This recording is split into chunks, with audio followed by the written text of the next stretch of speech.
painting the unknown. Imagining the future. Let your mind experiment and experience more possibilities in time and space. I'm Shuiwa. Welcome to Shuiwa Science Fiction Stories.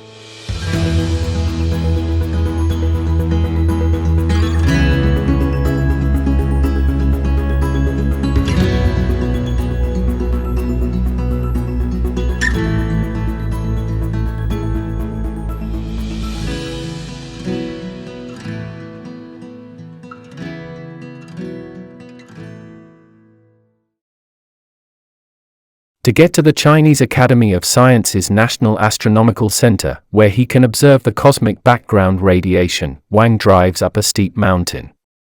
As he approaches, he sees many parabolic antennae, and he thinks of the picture of Ye Wenjie and Yang. When he finally gets to the center, Wang is greeted by Sha Ruishan, who is Ye Wenjie's former student. Wang explains that he has come to see the overall fluctuation in the cosmic microwave background.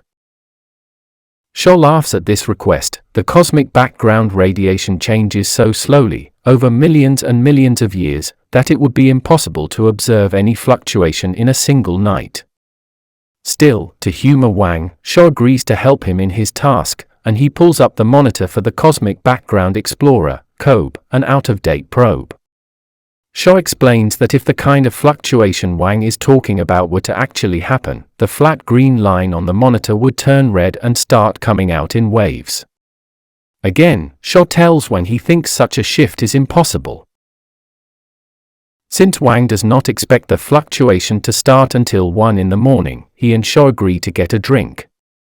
While they talk, Sha summarizes Ye Wenjie's life. He recaps the loss of her father Ye Wenjie, her stint in the Greater Qing'an Mountains, and then a strange time of her life when she seemed to disappear entirely.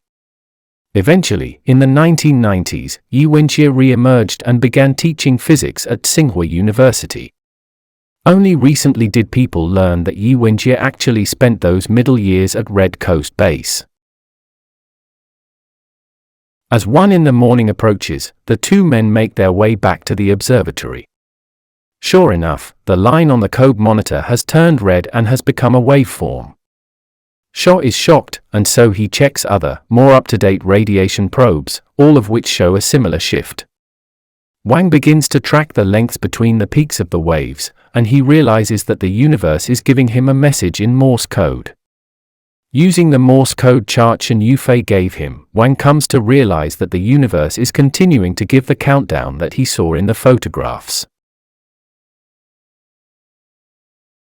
In a panic, Sha decides that Wang must get his hands on a pair of 3K glasses, which allow people to see the background radiation through their own eyes. Sha tells Wang that he cannot continue to accompany him on his quest, as it is too disturbing. Before Wang drives off to pick up the 3K glasses, Sha remarks that strange things have been happening to scientists lately. Ominously, Wang replies that it's my turn. To get the 3K glasses, Wang drives to a nearby planetarium. When he arrives at the building, which has a transparent exterior, he marvels that the universe is transparent. As long as you were sufficiently sharp-eyed, you could see as far as you liked.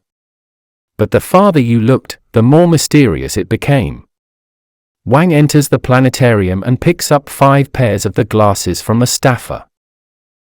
As his eyes adjust to the glasses, Wang considers that the radiation is the leftover energy from the Big Bang Theory, millions and millions of years ago.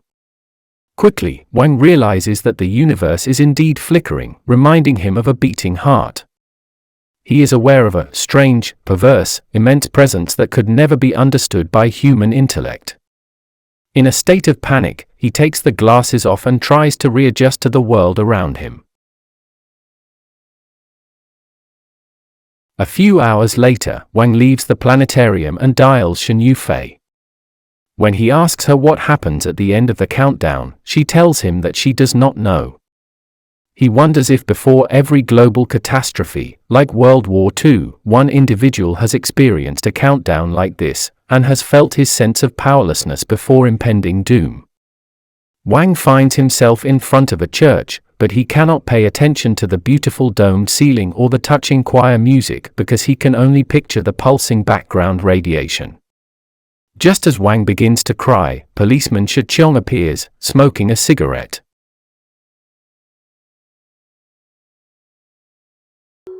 Though the National Astronomical Center has nothing to do with radar peak, the antennae at both places symbolically link them, and the sense of foreboding associated with the radar peak antenna is perhaps present here as well. Shuiwa-SciFi has told Wang that the universe will flicker for him, since normally the cosmic background radiation is stable. Any noticeable change would effectively amount to such a flicker. Sha Ruishan's reaction suggests just how unlikely this would be. Implicitly, then, such a flicker would certainly signal some superhuman force at work. In addition to filling Wang in on the part of Ye's backstory that readers already know, this passage shows just how much Wang enjoys, and relies upon, socialization. As in this scene, he often fills in the gaps and learns information over late-night drinks with a new friend. Somehow, Shuiwa-SciFi understood exactly how and when this giant shift would happen in the universe. In fact, she was so sure of it that she was able to give Wang the necessary information on Morse code in advance. And sure enough, the dots and dashes of the background radiation waves correspond exactly to the numbers of the countdown behind Wang's eyes. Like some of the generals at the Battle Command Center, Wang is becoming aware that he is an individual at a historic, potentially world-altering crossroads. As Wang discovers, this is a lonely position. People like Sha would rather distance themselves than confront the massive, uncertain changes around them. Like he did with the story of the shooter and the farmer and the painting of the Qingming festival, Wang begins to question his own perceptions. Just as the planetarium is misleadingly transparent, Wang must come to terms with the fact that the more he begins to examine the reality of the universe, the less he understands it. Wang's suspicion of a superhuman force seems to be confirmed by what he sees through the 3K glasses. At the same time, however, the flickering causes him to think of a human heartbeat. The things that he cannot understand with human intellect, he can therefore relate to on a more emotional or intuitive level, even if they frighten him. More clearly than ever before, Wang begins to consider his place in what seems sure to be a global disaster. His limited human agency is contrasted first with the mysterious countdown, and then with the spiritual power of a church, but rather than finding solace in the idea of a higher power, it only reminds Wang of the mysterious, pulsing, tangible evidence of how little he understands.